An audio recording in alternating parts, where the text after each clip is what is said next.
ดบุกน้องนางบ่วางตอนอายตัวหาแต่ก่อนวางทุกเวลาเดี๋ยวนี้นะ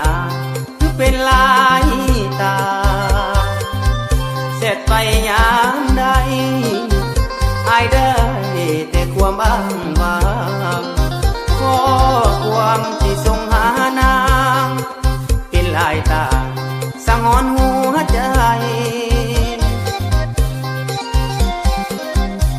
น้องอ่านข้อความยามได้ก็บอกเคยตอบหรือว่าเป็นเพียงข้อสอบหาคำตอบอายหักซ้ำได้แต่แล้วคนดีโสพีก็มาเฮ็ดใส่เจ้าบอกเฟซบุ๊กของอายตัดสายสัมพันธ์สัญญาเครียดอาย